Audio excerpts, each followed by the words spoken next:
Welcome to Buffalo Street Books. As a cooperatively owned bookstore, it's important for us to bring community together in a way that informs, entertains, and maybe introduces them to someone or some idea they didn't know before. So we host events and workshops as a way to bring everyone together. We also sell books. And today we close the Ithaca Festival weekend out with a poetry reading by Irene Mitchell. A longtime teacher of writing in New York and former poetry editor of Hudson River Art Journal, Irene now conducts an ongoing series of seminars on how to write better poetry. She has also been featured reader at many venues, including Bard College's Institute of Writing and Thinking, William and Mary College, the Albany Institute of History and Art, and the Liechtenstein Center for the Arts, to name a few. She's closely engaged with visual artists and composers, creating poetry broadsides and providing the poem text for the art song cycle Past All Doors, which had its concert debut in Stuyvesant, New York. She's the author of 2 poetry collections. Please welcome Irene Mitchell. Well, hello everyone, and thanks very much for hanging out here in the poetry section when you could be jumping around outside. I'm going to be reading from 2 collections, but my poems are very short, take heart, and from a few works not yet collected. I was always interested in poetry as a means of discovering how others are thinking, and that's why I write poetry, to discover how I'm thinking. And I try to make my poetry become a mixture of the personal and the universal, so that others can relate to it. I just read a short story written a few decades ago by Malcolm Lowry, who's famous for his novel Under the Volcano. And in this story, called The Forest Path to the Spring, the narrator is talking about his music compositions, and it struck me that his words also apply to my poems. And Lowry said, "At last it seemed to me there was room for them in the world, and I had happiness in their execution." Which simply means, yeah, I like to write poetry. I don't know if you know the filmmaker, surreal filmmaker from back a while, Louis Buñuel, but he was specialized in scenes where statues and other inanimate objects come to life. This is called My Egg Cup is So Buñuel, because I did have an egg cup that could have come to life. It has a small cup with 4 fingers and a thumb, of course, holding the egg cup. As with all cinematic tricks, the drama is in the close-up. I was in attendance as a mourner when they gave each of us an egg in a milk glass egg cup. There was no mention in the script of the death, except through the essence and isolation of the egg, the cup gripped by milk glass fingers belonging to a braceleted cuff.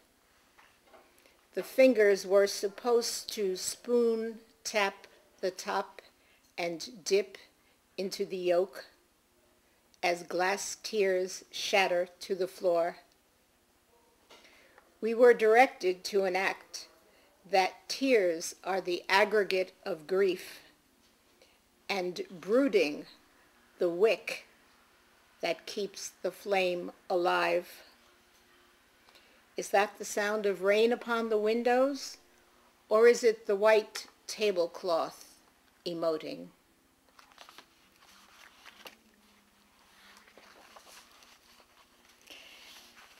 And now's the time of year when house wrens insist on making a nest somewhere on your house. And I think the same one comes to my window every year.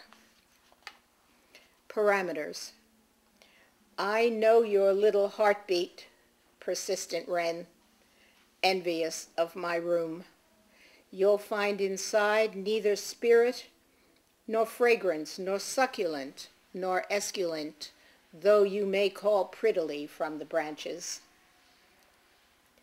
As your temptation is to loiter on a limb, though it may waver, never will I open my window to your lament, never 1 inch of my inner sanctum to your contagion.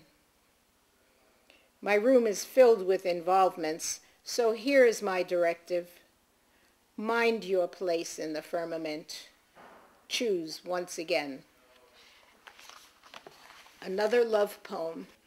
Chocolate and grief, they say, are excellent companions. So are bees and butter. How the bees alight on the mound of it.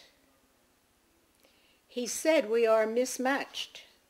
It's a little late for that determination. An inspired rebuttal was imminent, but twilight began to penetrate and Venus took her place atop the moon.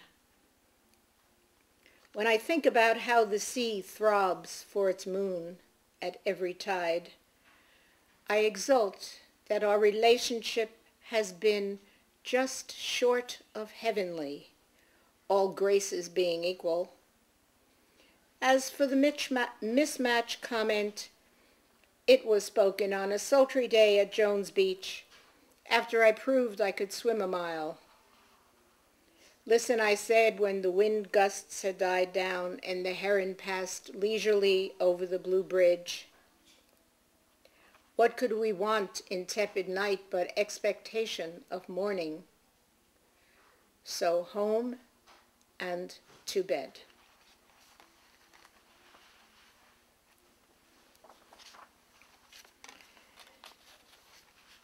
And this poem is dedicated to those of you who are now laboring in your gardens, sweating it out until your fingers ache and bones are raw from weeding and hoeing, and all the while the crows overhead are laughing at you.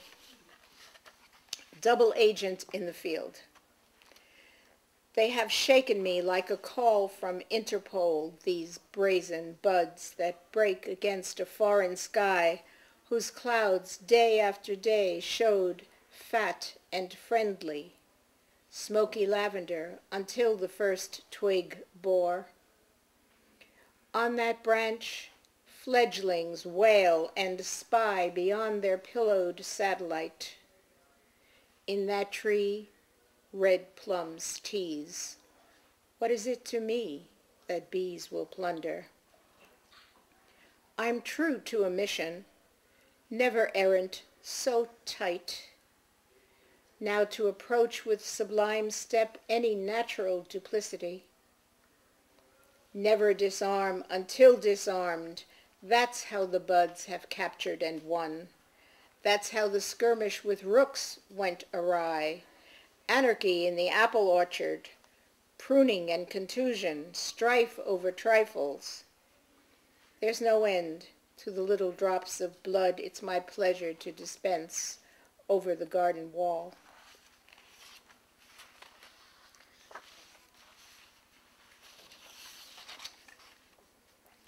Lucky.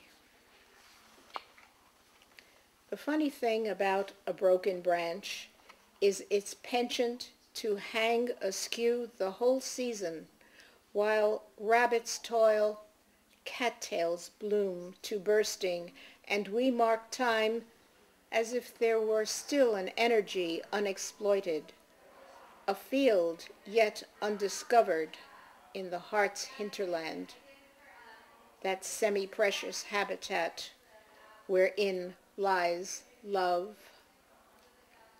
And love does lie after its soft-hued beginning. The funny thing about beginnings is that, lacking history, they seem momentarily crucial, like a Lenten resolve, like an underground spring aspiring before sediment intrudes. The funny thing about intrusion is that it shocks the solitary place painstakingly reserved. The odd truth about solitaires? Not built for misery or primed to cry, they welcome lucky circumstance and choice events above the treetops. Above the pines, may butterflies arrive in orange shower, winging on a hint of magnetite or spell of the flower.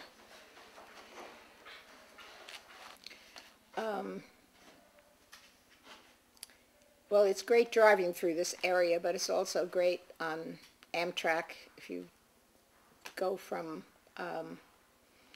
anywhere up toward the Adirondacks. And this poem is called Nearer, on the train at Ticonderoga. Not my voice, but the train, whistling its familiar. Not my sparks, but wheel and track glinting at it again. Not my spirit, but the engine's refinement. Not my body, but flat cars clattering. Not my life, but the impact. Not my news, but the effect of message upon ear, distance between opposites. Wakened by scalding color, these autumn leaves really know how to say goodbye. By purple loosestrifes in fluorescent spire, I bite and eat the mountains that pass, drink the blue remembrance, savor what's stark or stunning on the way, and disembark nearer. Well, this is June 1st, and I guess as of yesterday we said goodbye to May, and the word in this poem that probably don't know is deracinated, which means pulled up by the roots. The force of May. Spring holds back because I must not be led into green haven where leaves and grasses would appall and soft winds distress me. Though I lean upon the May which anoints black day with dew, I must not encourage harmony or growth, having sinned against my equal, until this hour greening in pale space, my deracinated flower. It's actually about a friend of mine who was killed in a car crash. Poetry always operates on different levels. Drella, if that name is familiar to you, I don't know. I saw Andy Warhol among the collectibles at Radio City. No mistaking the oversized glasses, platinum hair, that voice. That was years after Valerie Solanas shot him at Union Square, piercing 7 major organs, lungs punctured like isinglass. And now here he was, part Dracula, part Cinderella, looking good again, steady as a luge, always at his canvas. Brillo, Kellogg's, multicolored Marylands, 1,000 cans of soup. If not honesty, then what?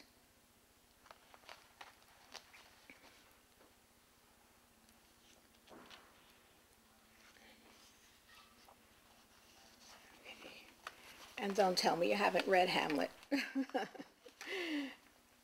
This is not about Hamlet, of course. And the peonies are growing, and you know they're the really huge, top-heavy, pink, gorgeous flowers that refuse to stay upright. When peonies bow, I cut them. That grounds me. The dinner bell calls, a door opens, that holds me. Rain freshens the vernal pool, that instructs me. Not so deep so as not to deceive. The basin fills. I'm satisfied to see crustaceans in their ancestral home while I, like Ophelia, rest in mine. Just when you think there was no actual Ophelia, she enters the room. How one enters a room is where the potential lies. That was told to me by the poet Alfred Korn. He said that as soon as you have your first book published, you're in another room and all the doors open.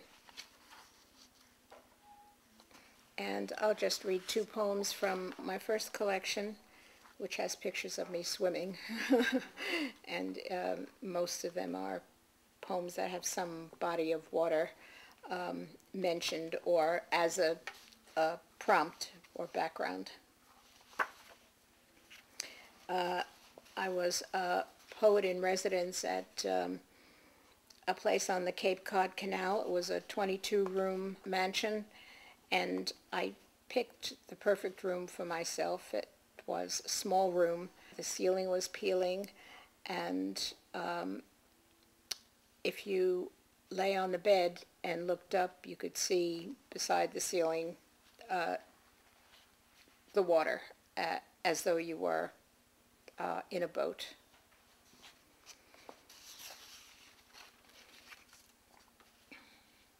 This room through the window.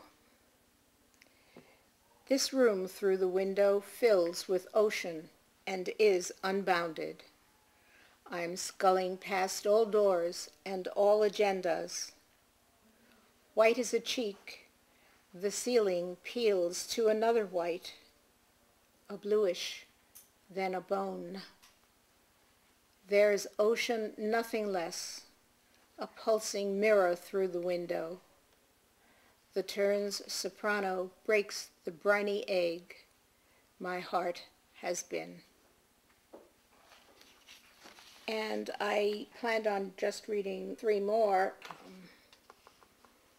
This book, J Journal, was put out by the College of Criminal Justice in Manhattan. Animals. Let us say of the wolf packs, they're too like wolves to regret the aftermath. Their trail like Berry's blood, their announcement. Let us say of the shooter, he is too diabolical to question his intent. His trail like Berry's blood, his denouement. To ream through flesh, rip out the maw, is allowed and approved only by tooth or by claw. If feathers fly and cries lift up that moment before eternity, then Berry's blood, our view from here, looks smart, looks mean as natural should. But if shooter is beast, his is a crime, bloated and gaping, a bloody engagement which savages peace at a kill rate of 20 to 1. Then done. Of course, unfortunately, the other shootings are more recent than that one. And this poem is called "The Tribe That Hid from Man."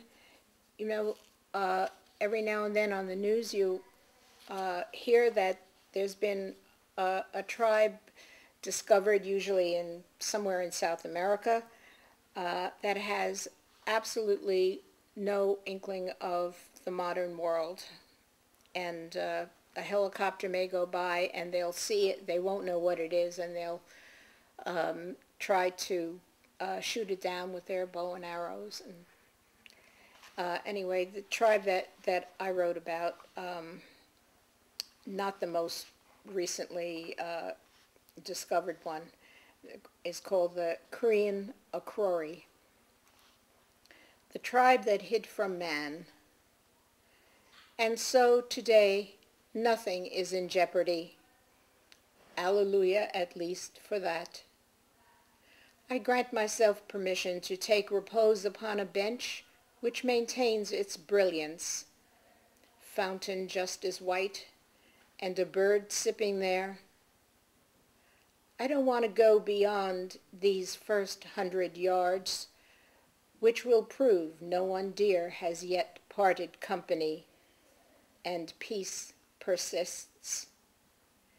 That the Crean o' Crory, forced to broach modern times, forfeited to prospectors, cattle breeders, and enemies their peaceful existence and original primal territory, only served to secure their demise and degradation. Paul McCartney performed his version of Crean o' Crory on iTunes. Nothing but drumbeats and bird calls of the Brazilian rainforest, also available as a cell phone ringtone. Myself, I have always liked the rim, a glass, a pond, a moon, safe there from din and clatter, minding only the spectrum's business. And that's the title of my completed collection, Minding the Spectrum's Business, because there's a lot of sort of echo poetry in there. I guess the new collection has a lot of commentaries and or what poets do, just become witness to what's out there, and or as a poet from Cornell, I don't know if you know her, Alice Fulton.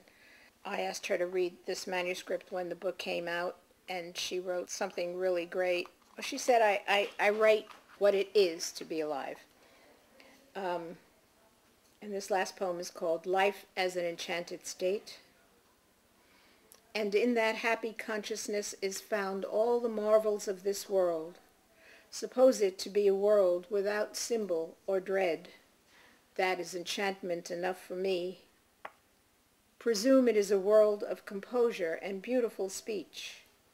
Speculate upon this world as if humankind were steeped in a blissful poultice, pain stopping suddenly over a wounded countryside.